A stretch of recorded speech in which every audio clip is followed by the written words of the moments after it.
I'm Adrian Finnegan, and this is Counting the Cost on Al Jazeera, your weekly look at the world of business and economics. This week, ambitious and competing for influence. ASEAN is one of the world's fastest growing economic blocs. But can Southeast Asian nations turn their weight into real power and hold their balance between the US and China? Tightening the screws on Russian oil, Donald Trump sanctions Moscow's two largest crude companies. But will China, India, and much of the rest of the world stop buying Russian energy? And how will that affect global markets? Called a positive story for Africa, a global money laundering watchdog removes 4 African nations from its grey list. But will that mark deep, lasting reform and attract foreign investment? It is the world's 5th largest economy with a combined GDP of more than $3.6 trillion. The Association of Southeast Asian Nations brings together 11 states representing nearly 700 million people. As a fast-growing hub for trade, manufacturing and supply chains, from electric cars to semiconductors, ASEAN is a vital partner for both China and the US. But Donald Trump's tariffs on some of its members have raised concerns about whether Washington has turned its back on the region. This as Beijing has doubled down on its efforts to expand its influence and deepen trade ties. As global trade tensions rise, ASEAN finds itself caught in the middle, facing a defining challenge: how to benefit from all sides without being forced to choose one. Now, that balancing act was on full display at this year's summit. The spotlight was on Donald Trump's return to the region. The US president signed deals with ASEAN members on critical minerals and digital trade, among others. But critics say they do little to reduce levies, serving more as a signal of re-engagement than a trade breakthrough. Now, for years, Washington viewed its relationship with Southeast Asia as a way to limit Beijing's influence. It's part of what's known as the China Plus One strategy, where companies have diversified away to Southeast Asian nations to reduce their reliance on China. But Washington now sees that shift as a loophole, allowing Beijing to benefit indirectly, and it's retaliated with tariffs on a wide range of ASEAN exports. Meanwhile, China is strengthening its foothold. It upgraded its free trade agreement with ASEAN, expanding cooperation in digital and green industries.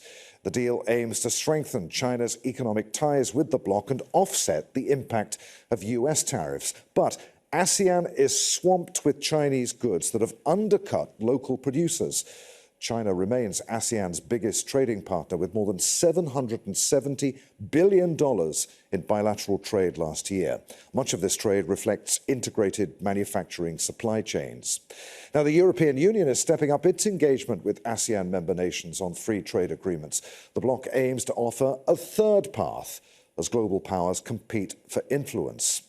As ASEAN's economic power grows, so does scrutiny of its effectiveness. The bloc has delivered success on trade, but has failed to respond collectively to Trump's tariffs. It's struggled to act decisively on regional challenges and political crises. Well, for all its ambition, ASEAN's greatest test remains turning its economic weight into real political power. Deborah Elms is the head of trade policy at the Heinrich Foundation. That's a trade research foundation, and she joins us from Singapore. Deborah, great to have you with us. It's all over bar the shouting, as they say. What for you were the big takeaways from this year's ASEAN summit? Well, I think there's a few things that were important. One of them that's been under-noticed, I think, is the addition of the 11th member, with the East Timor joining the bloc this year. I think that's an important signal that even though they struggle at times to remain unified, and even though they don't always implement as intended, there is an integration impulse that's alive and well within the region, and new members want to join the Southeast Asian Association. What do you make then of the trade deals that were struck at the summit? Donald Trump announced them, several with ASEAN nations. What does that say about the US's commitment to the region? Are these genuine new opportunities? I wouldn't describe them as as an opportunity, I would say they are the least of a bad set of options for some of the ASEAN members. So we had agreements signed with Malaysia and with Cambodia, and we have frameworks in place with Vietnam and Thailand. I think the challenge for ASEAN members is that the United States has been an important market for all of those countries. It remains an important market for many of the products that they produce, but it has also imposed very high tariffs, currently set for those four members at either 19 or 20%, but it has threatened even higher tariffs in the future, as high as 40%. And that's created real obstacles for trade-dependent economies when one of their largest export markets has become far more protectionist. And I think given a not great set of options, those members have moved forward with bilateral deals to attempt to at least stabilize the relationship with the United States and ensure that they are not hit with even higher tariff levels ahead. But to what extent are those tariffs, though, forcing ASEAN nations into China's influence? Well, that's a great question. As you noted, China is the largest market for all ASEAN members and remains that way. In fact, as a result of U.S. trade disruption, the trade flows in and out of China have increased with the rest of the world, as have trade flows from ASEAN to other locations. And so I think we are seeing the beginning of trade disruption and the creation of new pathways. That may actually benefit ASEAN, and it may also create additional economic pressures internally within ASEAN as highly competitive firms, not just Chinese firms, but highly competitive firms in places like Vietnam and Cambodia also look for new markets that are not the United States. If they're trying to do that in the neighborhood, that can put additional pressure on manufacturers, for example, in neighboring Indonesia, where they're often competing for the same kinds of markets. So I think we're at the beginning stages of whatever is going to be the interim normal. And I think ASEAN members are struggling to find their way between two important giants in the region, but also to find a path that suits their domestic purposes.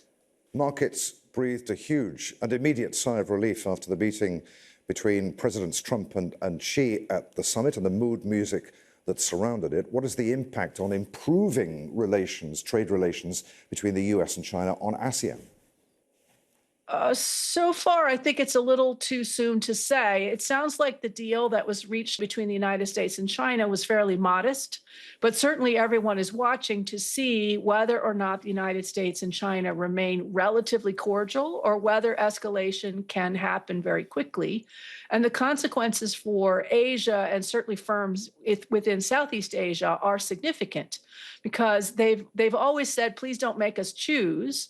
I don't think that they're being asked to choose exactly, but the individual decisions of millions of companies around this region ultimately add up to choices. Those choices have been suspended for much of this year while everyone waits for greater clarity and certainty. But you can only do that for so long before you actually have to act on business decisions, investment decisions, hiring decisions, et cetera. And I think this region is getting more comfortable with the level of disruption and understands that the system that we had in place as of last year is no longer the system that we have in place this year. Okay, they're getting used, as you say, to the disruption. To what extent, though, are they simply being blown in the hot air between these two giant economies? Did ASEAN find its voice, do you think, at this summit? You alluded to it in a previous answer as well. What's holding ASEAN back for all the talk about economic integration and supply chains? I mean, progress has been incredibly slow. Why? It's a very diverse region. So especially now with the addition of East Timor, we have economies like Singapore with extraordinarily high per capita GDPs to those who are very, very much not high GDPs. We have landlocked countries, huge island countries, large populations, small populations, language issues, religious issues, the diversity is enormous. And so when ASEAN acts collectively, it takes a long time because they have to come to some kind of consensus in order to agree to move things forward. That has served them, I would argue, very well over the past decades. It does not work as well in times of grave and fast emergencies. But I think they would say that collectively they're better off than they are individually if they could act collectively. And I think the challenge that they're facing right now, certainly vis-a-vis Donald Trump, is Trump wants to deal with them one at a time. And it's very hard for them, given the diversity that they have domestically and the economic impact of these tariffs within ASEAN, which varies across the region, to act collectively.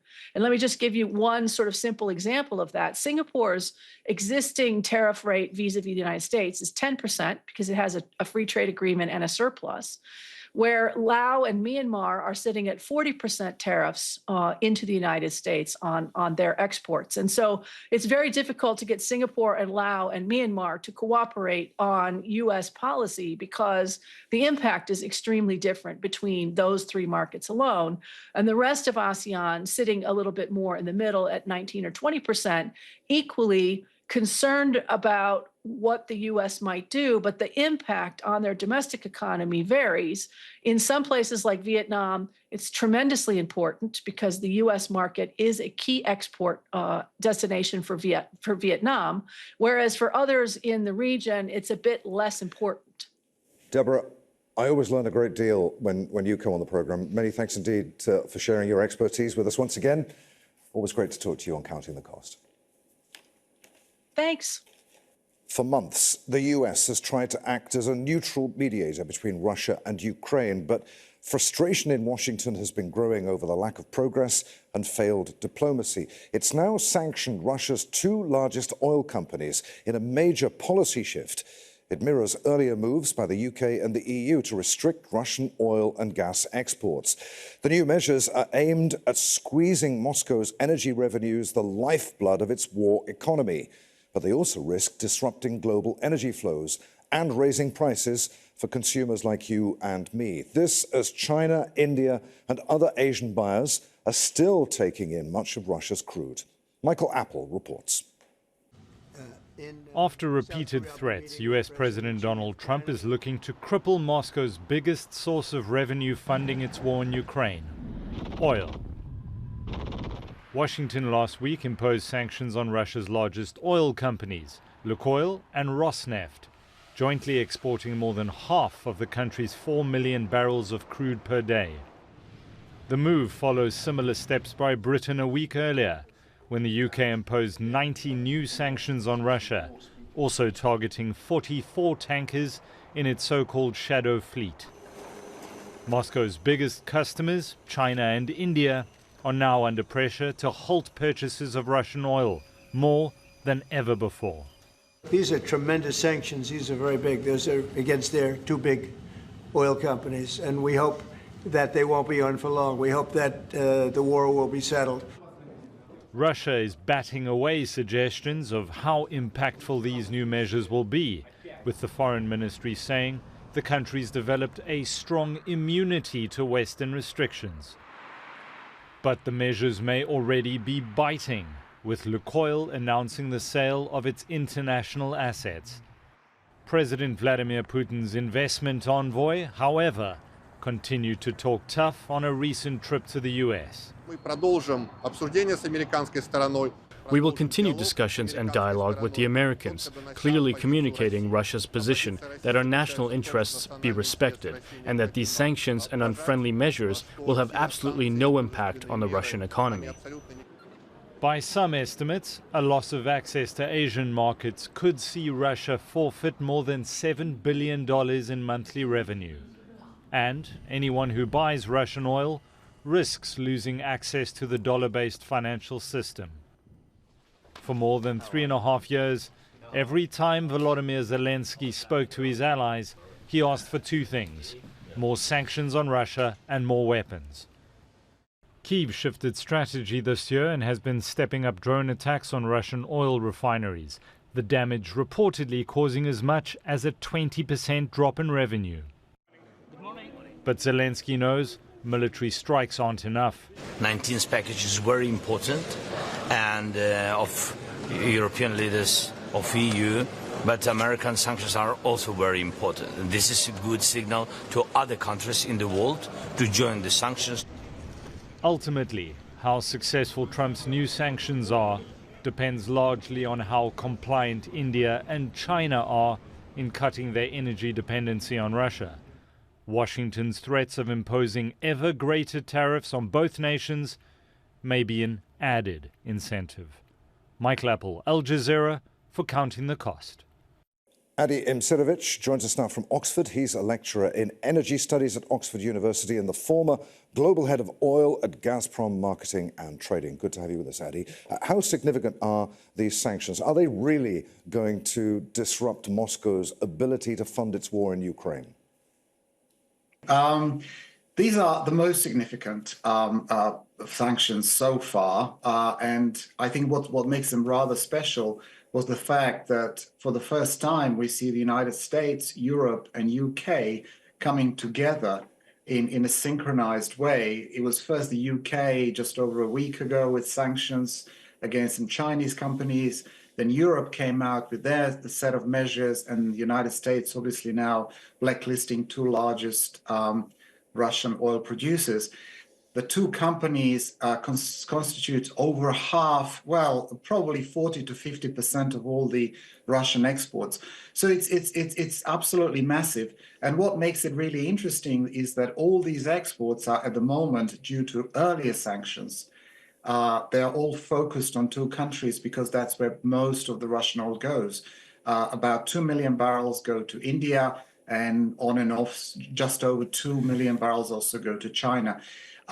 If these flows were to stop fully, it would be a massive impact. Okay. But it's, as we'll probably discuss, it's quite unlikely. Yeah, I was going to ask you about loopholes. Given that you say it's highly significant, Russia has in the past managed to get around sanctions and still trade with countries like India and China, selling its oil to them.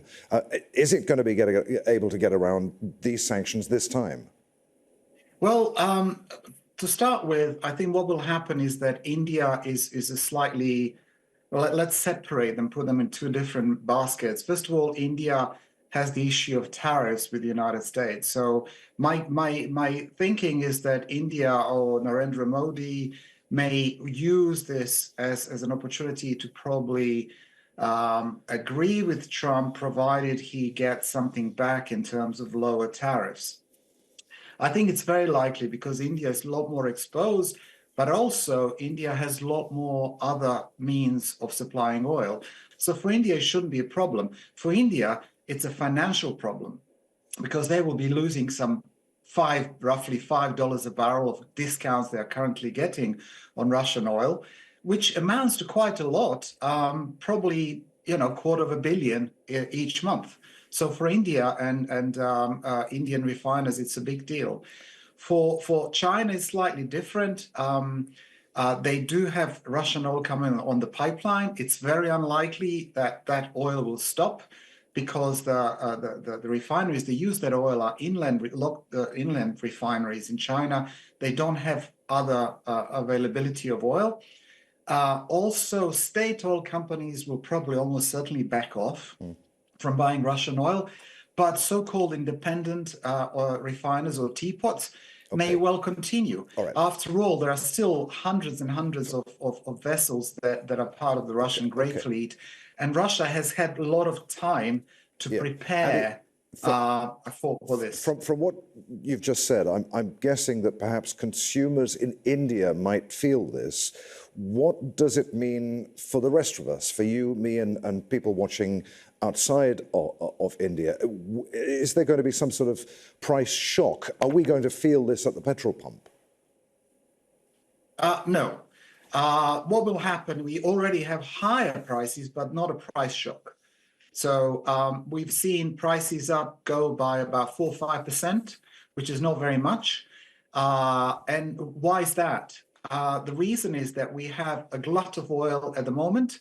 If there were tough sanctions to be applied at any time on Russia, this is a perfect time because at the moment, well, going into next year, we expect oversupply in the market of about 4 million barrels. So even if we are to lose 2 million barrels of Russian crude, there's still going to be a glut of oil in the market. Even if we are to lose all the Russian oil exports, we will still have enough oil. So prices will stay elevated for obvious reasons. It may be harder for Russia to move this oil. They probably stay on the water, but eventually markets work. So this oil is going to go somewhere, probably under bigger discounts. The other point here, which is very, very important, is the so-called taco trade. You know, Trump always chickens out. Higher gasoline prices are a no-no for Trump administration and for any US administration so far. They don't want it. So the danger is in the small print that if they see oil prices going too high, they may just back off in terms of implementation of these sanctions. That's good to know. Adi, great to talk to you on Counting the Cost. Many thanks indeed for being with us. Most welcome. Thank you.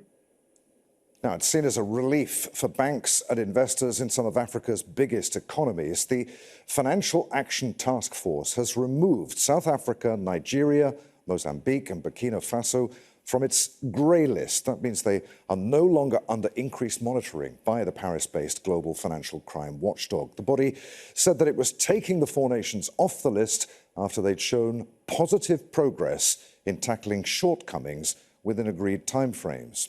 The move could restore confidence in their financial systems and strengthen Nigeria's and South Africa's position as leading African financial hubs. Now, the task force's grey list covers countries with strategic deficiencies, but who are working with the organization to fix them. That brings tougher scrutiny for financial transactions going through affected countries. The blacklist consists of those that fail to act currently, including Iran, North Korea and Myanmar. A task force blacklisting cuts their banks off from the international payment system. More than 200 countries have pledged to follow the task force's rules. Joining us now is Brenda Chanda, who is the head of economic management and governance at the African Center for Economic Transformation. She joins us from Lusaka in Zambia. Good to have you with us, Brenda. I mean, how big a problem is money laundering in Africa right now? Well, this is a huge problem generally across Africa. And just to put it into perspective, UNCTAD does estimate that the continent actually loses about 3.7% of Africa's GDP to money laundering, basically translating around 88.6 billion annually. And much of these financial flows are linked to laundering proceeds from corruption, tax evasion, illegal trade, and organized crimes. And this is a growing challenge, really, with significant impact on Africa's governance, financial stability, and of course, it also erodes the continent's potential to drive economic transformation. So how important is this move for investor confidence? Could it help attract new foreign investment, do you think? Nigeria and South Africa are hailing it as a major milestone in their journey towards economic reform, institutional and financial integrity, and global credibility. Is it now going to put those nations firmly on track? This move to delist these four countries is highly significant, and of course, it has a number of benefits. And of course, one of them is already being seen where there is already steady restoring of confidence in these, investor confidence in these countries. For example, when the news broke out on the 24th of October, the yield on the South African 10-year bond benchmark actually 4 basis points to 8.9, which is quite impactful. And of course, generally, the delisting actually reduces the risk of financial isolation, meaning that countries or there's going to be improved financial intermediation as banks will now be willing to maintain correspondence relationship, thereby improving trade facilitation, financial remittances, which is generally very good for a country like Nigeria that usually receives close to $20 billion in terms of annual remittances. But aside from that, it also enhances these countries' credit profiles and also strengthens their capacity, for instance, to negotiate global trade and date agreements. A good example really is Mozambique. When you look at Mozambique, it's actually one of the countries that is going through debt distress. And obviously the delisting of Mozambique puts it in a better position to actually negotiate with its creditors for better terms when it comes to debt restructuring. Brenda, it's been really good to talk to you on Counting the Cost. Many thanks indeed for being with us. Thank you so much. Economic uncertainty over tariffs, expected Federal Reserve rate cuts, and sustained buying by central banks have seen gold prices hit historic highs this year. But as Patrick Falk reports now, it's not the only colour bringing investors glittering gains. It's gold fever here in Singapore. There are crowds flocking to gold stores like these with people looking to buy before prices climb any higher. Gold broke through the 4,000 per ounce mark for the first time earlier this month, a record that sent investors rushing in. The price of the yellow metal has risen by about 35% since April. That's when US President Donald Trump announced sweeping tariffs, pushing people towards the safe haven investment. But guess what? Turns out green is outshining the yellow metal. The S&P Global Clean Energy Transition Index, which is a global benchmark for clean energy stocks, rose by 50% over the same period. The reason? Soaring demand for renewables needed to power the boom in AI. Renewables businesses are reaping the benefits. I'm at Canopy Power, an engineering company based in Singapore specializing in renewable microgrid systems. It says that revenue has doubled in each of the last 2 years, and the scale of the projects it's working on has multiplied by 20 times in the last decade. Sujay Malv is CEO of the company. The cost of generation from solar is cheaper than your existing coal-fired plant or gas-fired plant. This is the force which is driving the transition. The size of the projects has grown, and also the technology. The data center used for AI are power hungry, energy hungry. So you have to provide continuous power. So the options you have is to go with adding more coal plants or gas-based generation plants, or think ahead and start adding capacity such as this with renewable energy using solar or wind. But that race for energy to power AI is also changing what powers our world. This rapid investment in the development of renewables could quicken the move away from fossil fuels. Growth of the industry is exponential. It needs to be coupled with ancillary equipment such as batteries or other energy storage solutions in order to make it profitable and to be relied upon for baseload. It's a shift that's turning clean energy into one of the hottest plays for investment. And with governments around the world pushing for net zero targets, investors are eyeing green infrastructure as the new gold rush. Despite the big gains bullion may be bringing now, it's green energy that could fuel the next big boom. Patrick Falk, Al Jazeera, Singapore. And that's our show for this week. If you'd like to comment on anything that you've seen, please do get in touch. I'm at A Finnegan on X. Try to remember to use the hashtag AJCTC, please.